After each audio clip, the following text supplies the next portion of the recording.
Good afternoon, collectors and friends. Welcome to another episode of Trading Card Therapy, episode number 109. Have a lot of fun stuff to cover today, so we're going to get right into it. First thing is we wanted to invite each and every one of you and your families that are in the area of Summit, New Jersey, which is where our offices and our store are. Our event that we are holding this upcoming Tuesday, October 28th, it's for anyone, of course, but we're gearing it towards the kids, is our pre-hobby Halloween party.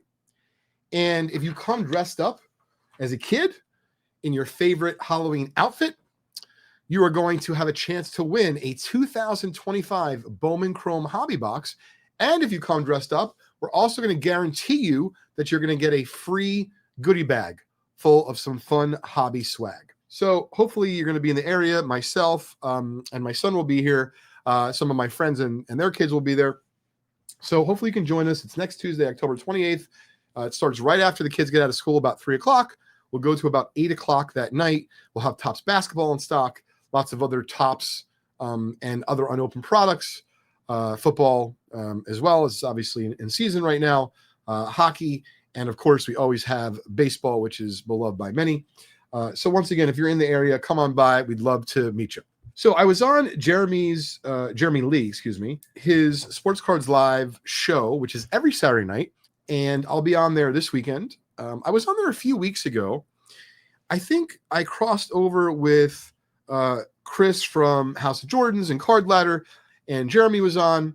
So I asked a question of Chris in terms of Michael Jordan cards. I was considering buying a Michael Jordan 93 Ultra Power in the Key and a PSA 9, which was similar in price to a 1992 Upper Deck 15,000 Point Club Michael Jordan card that was a PSA 10.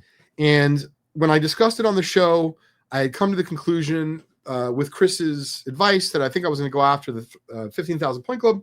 So what's kind of funny is shortly after the show, I went to secure the buy it now for $950 on eBay, and it sold. So I was a little bit disappointed. But I knew there was another one at auction. I'm like, oh, I'll probably win that, for like in the neighborhood of that price. And it sold for over $1,300 at auction. And so what I learned from that experience is I may not talk about the cards I might want to buy before I buy them because others might be listening. Who knows? But regardless, I was able to pick myself back up and move forward. Of course, it is all just in good fun. And I want to share with you kind of what happened on my Michael Jordan journey and where we are today. I really did want that 15,000 Point Club card in a 10. But I saw on eBay that even though there were no more 10s, there was a 9 for sale.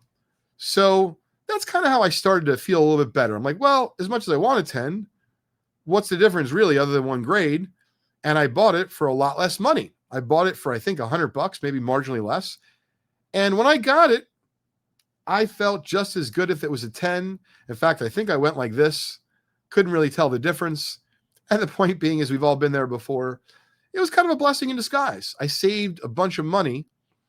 And that's kind of what I want to start the show with today. So I knew I was kind of in the market for, let's just call it some Michael Jordan nostalgia. That's how it started. Meaning, this card to me, when I was a kid, I wanted to pull it out of a pack very bad. Maybe I did, but I certainly don't know where it is anymore. I did pull the Scoring King 93 Fleer Ultra Jordan out of a pack, and I still have my original example. I think it's a PSA 8 now, but certainly not upgrading that. I'm very happy with that. So then I bought another card. This is a card I really like, and once again, I would have accepted in a 9, but a 10 was reasonably priced. And I just think that the early Michael Jordan metal cards, just the base cards, are really cool. And I think even more so in person than maybe online.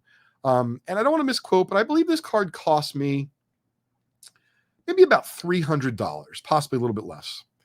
So at this point, I'm still way, way under budget in terms of what I was willing to spend just on that one card. But as I alluded to recently on Sports Cards Live, I said I was very happy that I did not find that PSA 10 15,000 Point Club because I found something that was well beyond nostalgic for Michael Jordan. For me, it was nostalgic. It could be an investment piece. I just love it regardless of what it costs. And I think it's kind of tough to find. I don't know if it's rare is the right word, but I don't think it's that easy to find. And I'm also going to disclose to you what I paid for it. So this item was available on eBay for, I think, about $5,000. And you're going to see in a minute, there was really only one hesitation behind me purchasing it. And I'm going to share that with you in just a second. This was a card. So now you can see it's a card, but it's probably not what you're thinking. This is a card as a kid that I loved. And I think many of you from that early 90s basketball time period will also remember this card. So in 1991 Skybox, they had not only like the Olympic cards in the base set, and there wasn't very many inserts in 1991, of course, but they put in a 1991 Skybox. Basically, it was like a chase card of Team USA.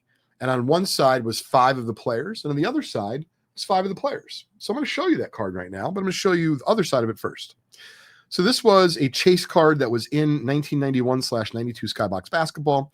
And as you can see here, it's got Magic, Stockton, Mullen, Malone, and the big man, David Robinson, on one side. And it's going to feature 5 players on the other side. But if you know anything about the 92 Dream Team, it included Michael Jordan, Larry Bird, Charles Barkley. When I saw this card up for sale, I was immediately drawn to it. Even though I'm going to show you in a second my one hesitation. And when I started to do the pricing for it, I saw that comps were kind of in the vicinity, in the ballpark of what this gentleman was asking for. Are you ready? This is a Michael Jordan signed 1991/92 Skybox Team USA insert. As you can see here, it's signed by Michael at the bottom. I don't know how well that's going to come through, on the screen. It's not a gem mint signature, but I can clearly see that it's Michael Jordan. It's identified as such, on the flip. And when I was on the fence, I said, let me go into the PSA Pop Report, see maybe if there's, a number of others that I can just kind of hold out for a better quality one.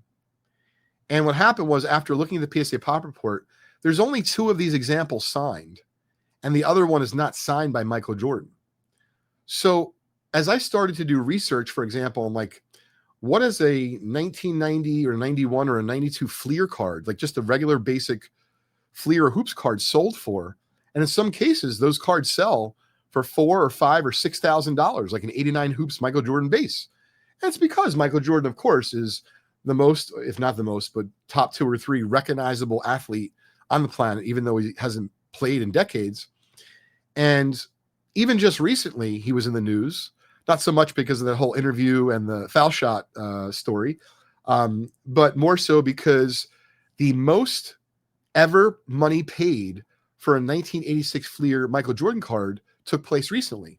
It was brokered by Goldin. It was actually one of those Michael Jordan's cards that were signed in that super secret signing from, I guess, in the last year or so, where an individual cracked out a myriad of Michael Jordan 86 Fleers, including some PSA 10s, and he got some back into PSA 10 holders with 10 autos. This particular card was a PSA 9 86 Fleer Jordan with a 10 auto, and Goldin recently brokered it for $2.7 million. And it is absolutely the most money ever paid for any Michael Jordan 1986 Fleer card, or for that matter, any Michael Jordan rookie card, including his 84 star. Who knows how long that record will hold for. So when I considered all those things, even though this wasn't a Gem Mint 10 auto signature, I certainly can see that it's signed by Jordan. The Olympic team meant a lot. The Dream Team meant a lot to me as a kid, still does today. And I know that it's fairly popular with collectors, with investors. And so I decided to kind of take the plunge. I had saved some money from buying the 10 of the 15,000 point club. And clearly I was going to have to go above what I was going to be willing to spend on that.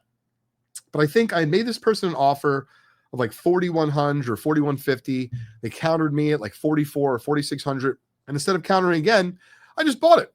And I bought it because I was comfortable with the pricing I had seen out there in regards to other aftermarket late 80s and early 90s Michael Jordan cards. And so the only way that I'll be upgrading this one, selling this one, is if I get a better example signed by Jordan. And I'm not so sure how easy that's going to be. One, considering what his aftermarket signatures are going for, even on the most basic of cards like 89 Hoops or 90 Fleer, but also considering that someone just paid $2.7 million for an 86 Fleer card. Now, this is not an 86 Fleer Jordan, and I'm not pretending that it is, but I loved this insert as a kid. I loved the 92 Dream Team. So to think that Jordan has touched this card and has signed it, it means a lot to me. And I'm curious, are you someone that is only focused on pack pulled autographs, or are you okay with aftermarket signed cards? And in this case, of course, if you are not okay with aftermarket signed cards, you would never be able to have a chance to get something like this because, of course, Jordan or any of the other esteemed 92 Dream Team members never signed this card that got inserted into packs. So this really is the only way to get it in an aftermarket signature. So I'm super excited to show and share this with you for the first time ever since I've got it in from eBay. And it took some time because of the whole authentication program. It was kind of stuck there for a little bit. I was thinking maybe there's an issue, but I'm glad that I got it in just in time for the start of the NBA season. It's certainly one of my favorite pickups from recent time. So speaking of basketball, I wanted to ask you this. Shout out to my buddy Darren and the whole team at collect.com. They put out an article and it really made me think. So I'm curious if it's going to make you think as well. And also, where do you fall on the issue? So Cooper Flagg just played his debut game against the Spurs. And he, of course, has his debut jersey. I think he wore a few jerseys in the game, to be clear. And he also apparently, this is the first year of the Topps debut patch on basketball jerseys. So apparently he had worn no less than 3 of the debut patches, but I just read an article by Collect where they had destroyed 2 of those patches, and the only Topps debut patch that will go onto a card is going to be the first one from his first jersey that he wore in the game. So the question posed by my friend Darren and the Collect team, and if you're not signed up, sign up for their newsletter. It's fantastic. Collect.com, CLLCT.com. Great way to stay on top of the industry, the news, and all the buzz. They ask, which do you think will sell for more? Cooper Flagg's initial debut jersey. So the whole jersey, right? Just the top, to be fair, but the jersey itself. I believe Sotheby's is selling that, in conjunction with the NBA. Or do you think the card that features the debut patch on, call it a one-of-one, some sort of, it'll come out of a high-end Topps product, which do you think will sell for more money? I wanted it to be the jersey. I'm like, it's the whole thing, right? It's historic. Meanwhile, I don't know if Darren wrote the article. Of course, someone from his team did. They believe that the card that features the patch from his debut game is going to outpace, i.e. outsell the jersey. I have to admit, I was a little bit flabbergasted.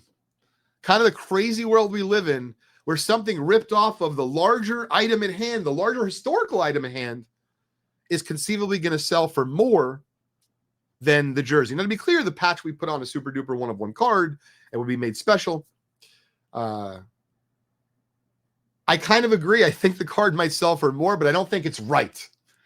So let me know in the comments. First, which do you think will sell for more? The one-of-one Cooper Flagg rookie with the debut patch in the card, or the actual jersey itself from his first ever game the other night? Let me know. I'd love to hear your thoughts. I went to the Chantilly card show last weekend. I just kind of want to give you a quick update about that. Spent a few days there. Saw my friends Mark and Ryan and Ash and some others. Speaking of Ash, he made a tremendous pickup recently, and I had a chance to not only hold it, but take a good look at it. And it is one of the nicest ever T210 Shoeless Joe Jackson cards that I have ever seen. And it is graded in SGC3. I think he's asking like 1.1 million for it. He acquired it recently. So my question for you is, for the Shoeless Joe Jackson aficionados out there, and I realize that there's kind of 3 key cards that come to mind, right? There's the T210, there's the E90-1, and then there's the Cracker Jack. To be fair, the 14 and the 15, but I look at it as the 14.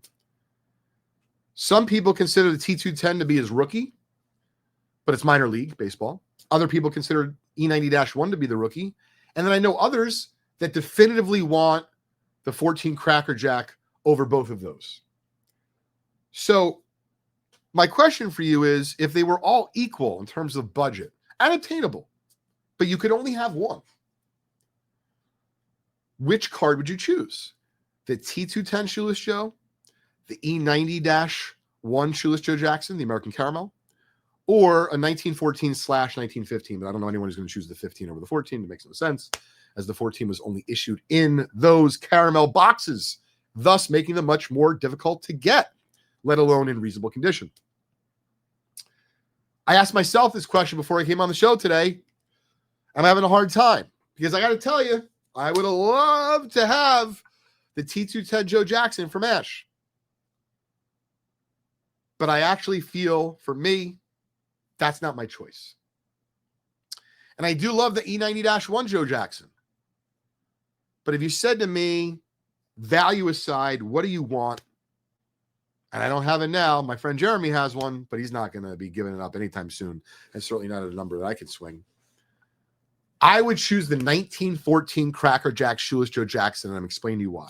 Love the card, love the image, and I love the crossover between American history and candy confectionery and baseball cards. Just seems like a romantic novel that I want to read.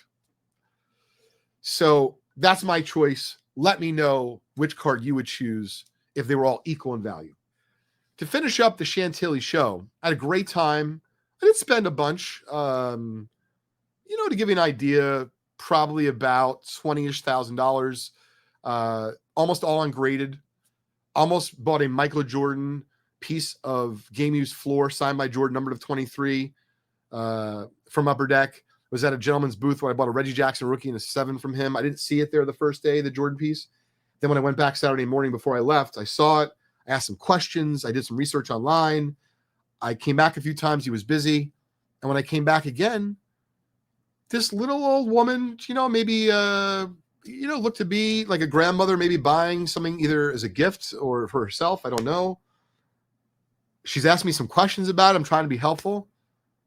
Gang, she bought it right in front of me. I hope she enjoys it. It's an amazing piece. I was very happy for her.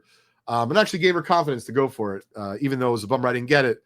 I believe in hobby love, and, she clearly loved the piece. So I got my own Michael Jordan piece recently. She got her own, and I'm sure she was very happy. But getting back to the actual Chantilly show, not as much vintage as I was hoping for. And of that money I spent, it's going to be low margin, meaning I'm going to make a low amount of money on most of those cards I bought. But that's okay. They're all liquid. It's graded. It's all good stuff. I thought there would have been, with it being the last show at that facility, because it's becoming an IKEA in Virginia, I thought there was going to be a little bit more nostalgic dealers, or I don't even know, but I couldn't find some people I thought were always there. And ultimately, let's hope that they have another convention to fill that demand of that area, because it's been going on for a long time. But not as much vintage as I would have hoped. And I would say this because I hear, repackers talk about all the time. Very prominent at the show. And my other thing I noticed about the repackers was they don't just buy, ultra modern. They'll buy some vintage sometimes. They'll buy 80s and 90s. I saw cards, they use these blue, Post-its, whether it be blue or pink, right? And they're labeling everything. Gang, I thought they were only buying expensive cards. I'm seeing stacks. They're paying $43, $65. So they're buying anything and everything, all different price points. It was fascinating to me. I mean, they sit on their little, carrying case. They got the pen in the ear. You know what I mean? They got the Post-its, and they just. And what's cool is, I don't really cross pass that much because I'm doing my vintage thing. But every now and then we do. So that was another, piece of information I wanted to share from the show. And then as far as wax, and I thought this was interesting, kind of like a shout out to like the David Adams and Steel Cities of the world, but maybe they can do an investigation in terms of some of these bigger shows, because there was really no big wax dealer there. And I had a number of people remark to me, like they were surprised. So, maybe it's worth it for some of the bigger corporate entities like David Adams, Steel City, and Blowout, et cetera, to check out places that are within earshot, meaning driving distance, of them, because it would have done a great service for the show and for its customers. And the last thing is that area has fantastic barbecue and has great food and great, even better people. So I'm hoping they find a replacement for that convention stat. All right, just a couple other notes here. I'm heading out to the Vintage Non-Sport Card Show in Allentown, PA this weekend, and I haven't been out there in a long time. But I wanted to show you just some of the non-sport stuff that I dig and I'm looking for. This is just one particular issue. These are N36 Allen and Ginter American Indians. Really beautiful cards. That's Geronimo. I'm not going to show everyone, but just look at like the detail and the art on these. These are tremendous. Rushing Bear. Now, many of these have back damage, but these are the kinds of cards, late 1800s, early 1900s, that I'll be looking for at the Vintage Non-Sport Show in Allentown this weekend.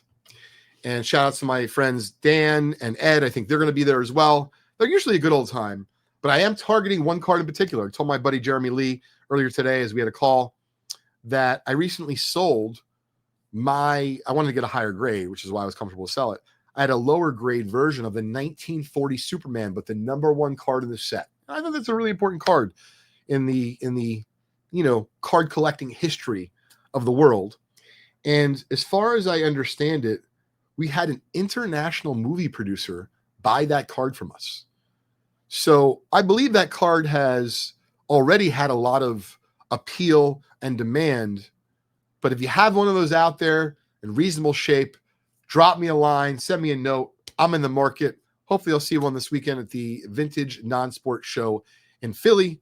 But that's the kind of stuff I'm looking for, as well as some one-piece cards and some things for my son as well. So looking forward to that show. And one of the last things I wanted to mention today was, and this is a shout out, when I see a cool item in an auction, I want to share it with you, gang. So Collect Auctions is an auction company, I believe it's in the Midwest, and a lot of their unopened, this is really cool, comes directly from the Larry Fritsch vault. So if you're an open collector and you want to get something with really cool provenance and a story behind it, I highly suggest checking out their regular auctions, meaning they happen at least several times a year. But they have an item that stopped me dead in my tracks that I saw online the other day. Have never seen another. Don't know that another has actually ever come to market. Doesn't mean that there's not another one or a couple tucked away in a few collections. But it is a uncut sheet of 36 cards of 1951 Bowman baseball featuring the Mickey Mantle rookie. So I don't think I'll win at an auction, but I'll certainly keep my eyes on it. And with that, I ask you, please let me know if you've seen anything interesting out there in the auction world. Doesn't have to be the most expensive, but I love this to be a place where folks could go into the comments of the Trading Card Therapy chat on YouTube and discover another cool auction piece themselves. So with that, we're going to wrap up Trading Card Therapy episode number 109. Thanks so much for tuning in. I'll see you real soon.